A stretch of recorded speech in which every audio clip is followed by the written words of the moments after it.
Actually, I put those wines in the bag several days ago. So you don't know. I forgot what they are.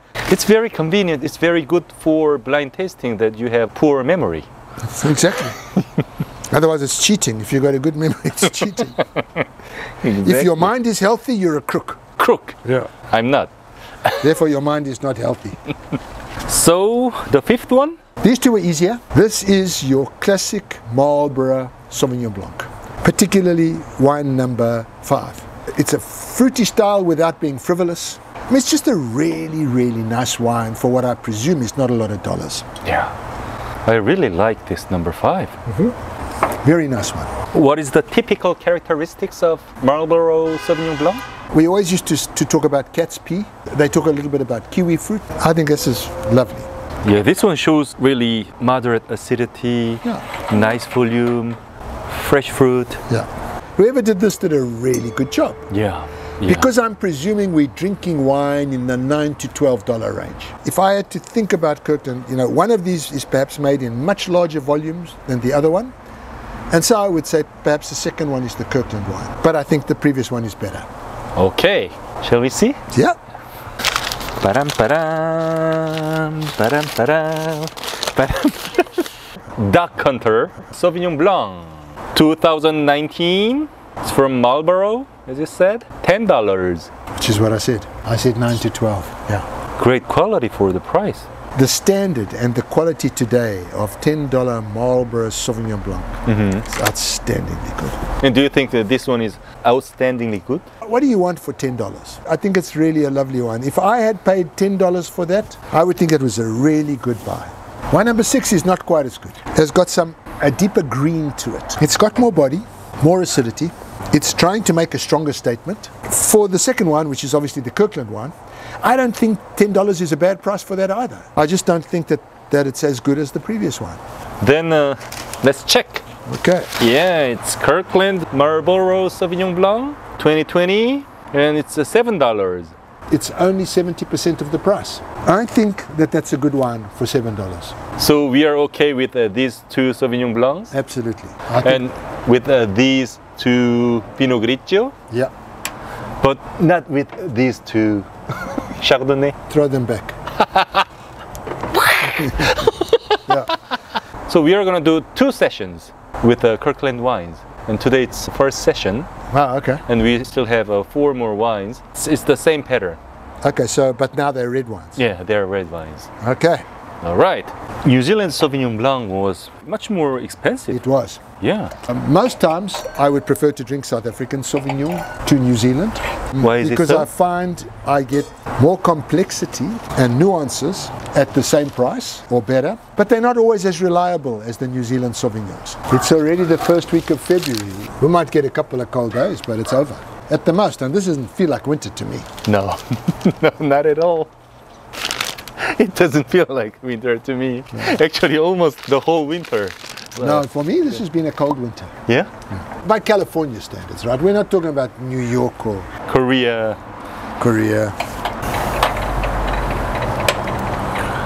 Something's rattling. Oh well, whatever. That was that glass that you're holding. Really? Yeah. Okay. Now you don't hear the noise. Right now I don't.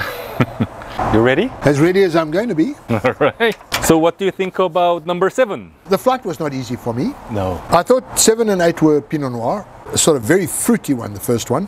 Does Burgundy really make wine like that? Well, I know because I've done it. But I was less convinced of that. I thought the first one was better than wine number 8. Yeah, for me too. They do this maybe New Zealand, Oregon, Burgundy, and it started to come down to a toss-up for me between Oregon and Burgundy. And so now I have to decide between the 2.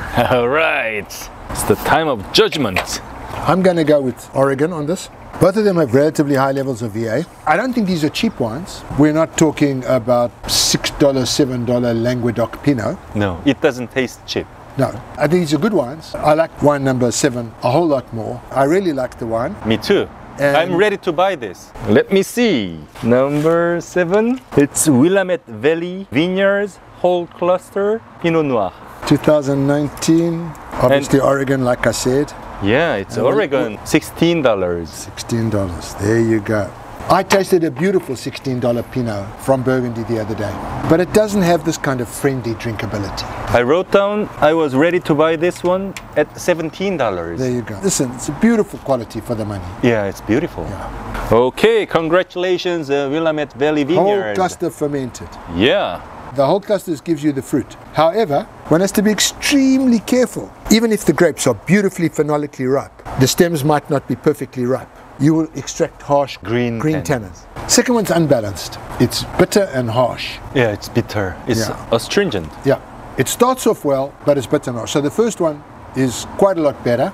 It's complex, highly identifiable, but it's a little unbalanced, a little ungenerous. At the $16 to $17 price point, I would like to see the person that prefers this wine.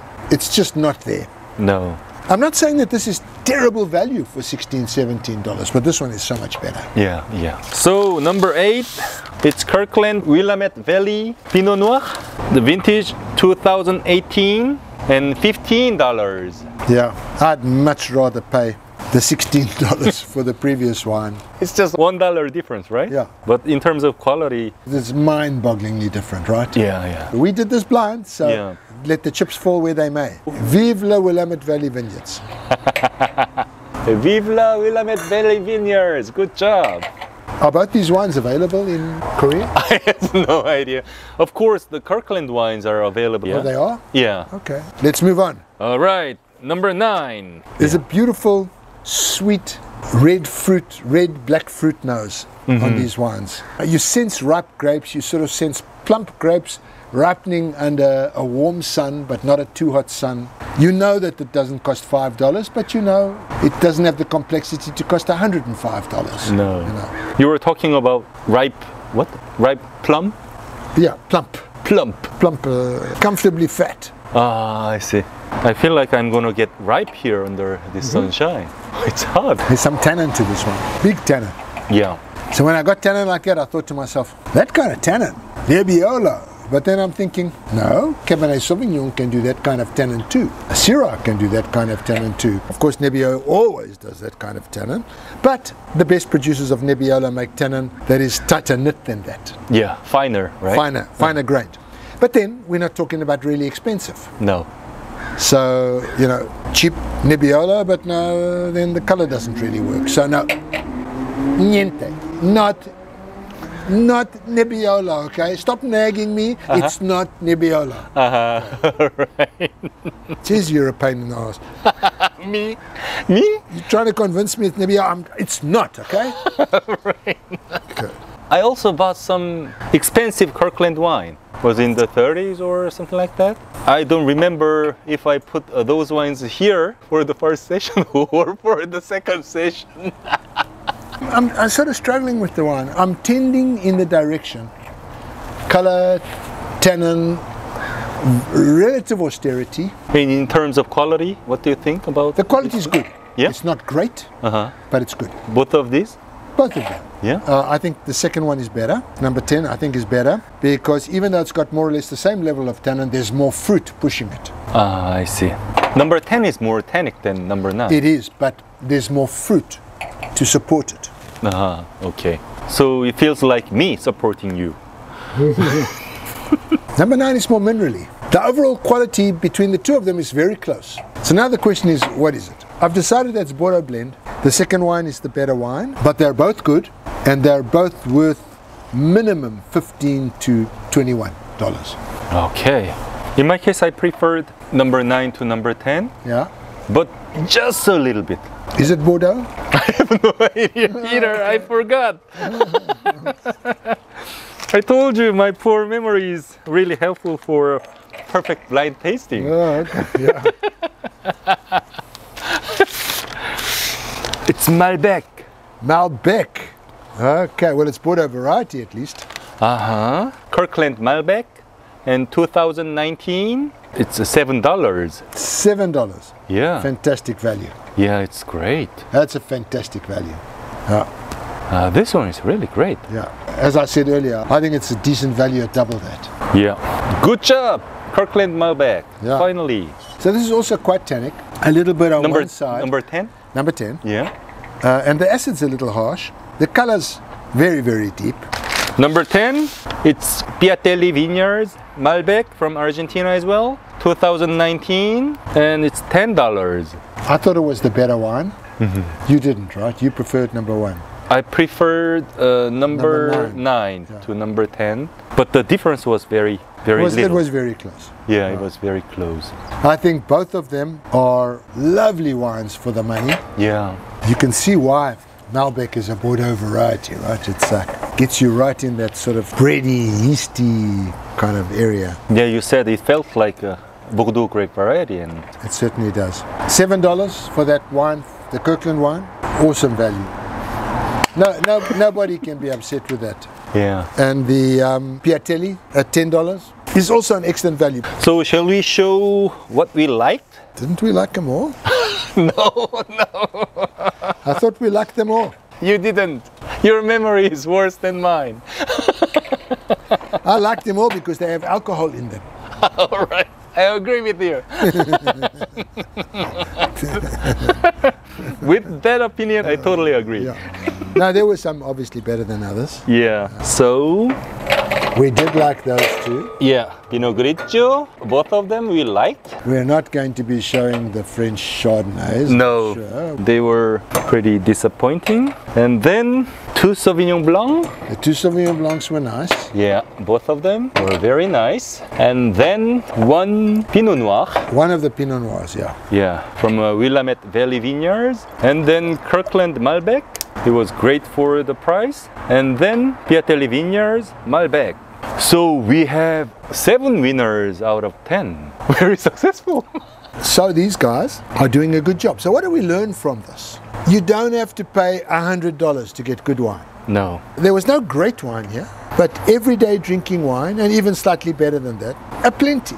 You want a decent Sauvignon Blanc and you go for either of those Sauvignon Blancs, and somebody says to you, you should be spending $50 on a Sauvignon Blanc. It's kind of crazy. That's really, really nice. So look at how much wonderful drinking is to be had at reasonable prices. Yeah.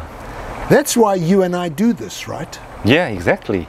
Is to say to people, let's democratize the whole thing about wine.